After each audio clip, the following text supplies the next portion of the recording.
Tadanugrahaya paramam guhyam adhyatma sanggitam.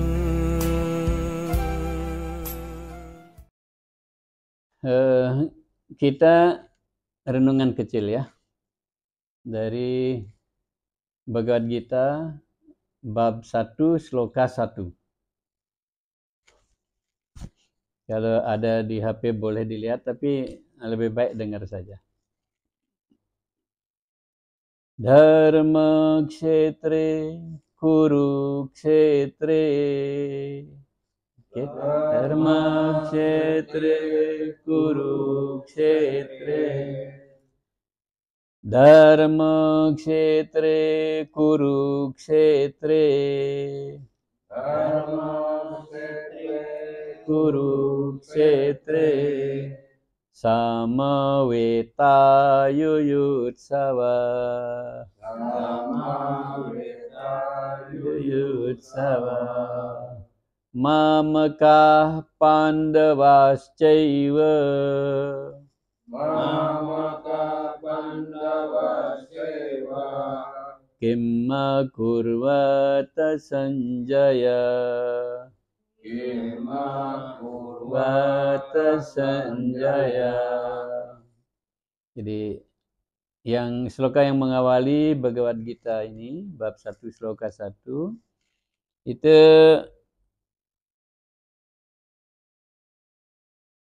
Raja buta Dhritarashtra bertanya kepada sekretarisnya yang bernama Sanjaya.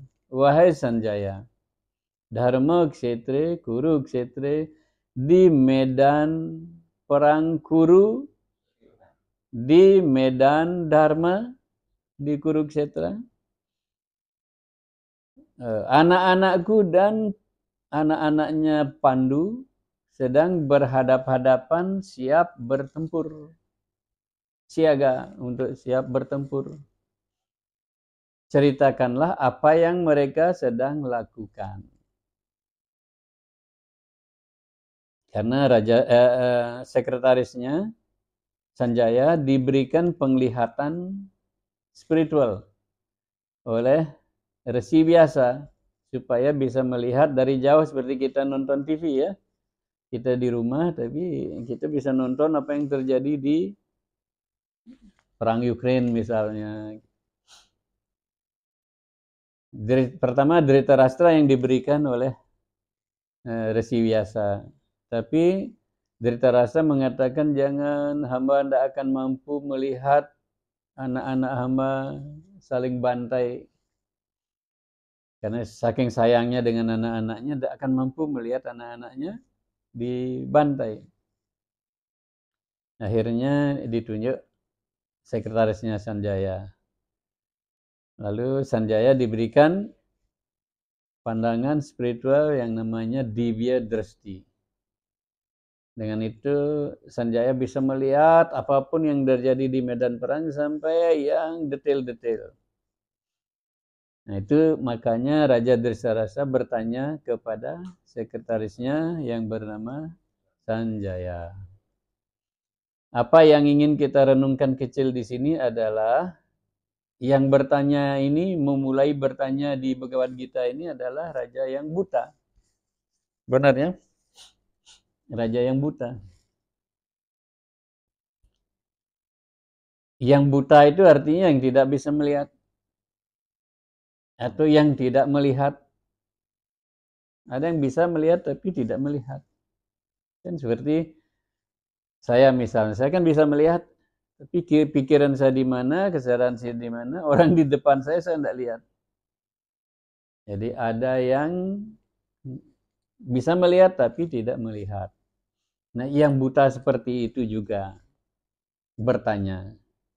Biasanya yang buta yang bertanya. Nah, sekarang ini yang kita perlu pelajari dari Raja Dhritarashtra. Bahwa kita juga sebenarnya lebih buta dari Raja Dhritarashtra itu. Sama buta, tapi bahkan mungkin lebih buta dari Raja Dhritarashtra. Kenapa? Karena Raja Dhritarashtra itu sarjana terpelajar, orang hebat, sakti luar biasa, terpelajar juga luar biasa, aturan-aturan tahu luar biasa. Hanya satu kelemahannya. Apa itu? Terlalu sayang pada anak-anak. Sana kelemahannya satu. Sehingga keterpelajarannya lenyap. Kesaktiannya tidak ada guna. Kekuasaannya menjadi raja seluruh India yang dahulu itu sampai ke sebagian negara-negara Arab, Afghanistan, sebagian Asia. Itu tidak berarti akhirnya. Hanya karena kelemahan yang satu, yaitu terlalu sayang kepada anak-anaknya. Buta dia, dibutakan oleh sayang berlebihan kepada anak-anak. Nah, yang kita perlu pelajari dari Raja Dhritarashtra adalah kita jangan membutakan diri sama seperti itu.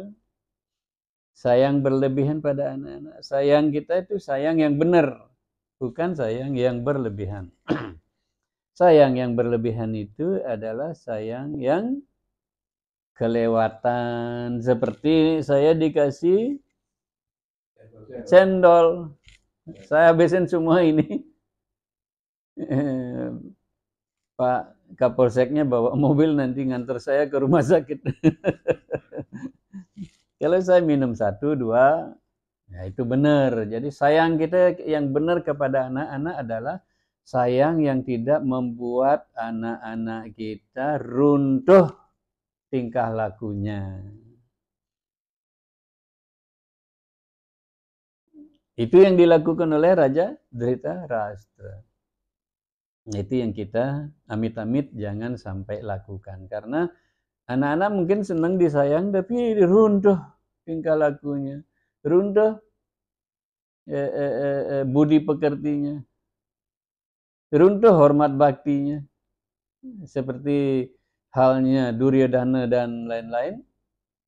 Dan saudara-saudaranya tidak hormat bagus kepada bapaknya. Malah dia seperti dialah yang lebih kuasa dari bapaknya. Jadi sudah tidak benar itu. Nah, yang kedua yang kita perlu pelajari adalah karena buta lalu bertanya kepada Sanjaya. Sanjaya itu adalah orang yang bisa melihat. Bisa melihat dari jauh. Dari dekat bisa melihat, dari jauh bisa melihat. Itu yang ditanyakan. Kalau Pak Kapolsek tidak bisa lihat itu. Hanya apa yang di depan aja yang dilihatkan. Kalau yang jauh bisa dilihat melalui mata-mata, melalui anak buahnya.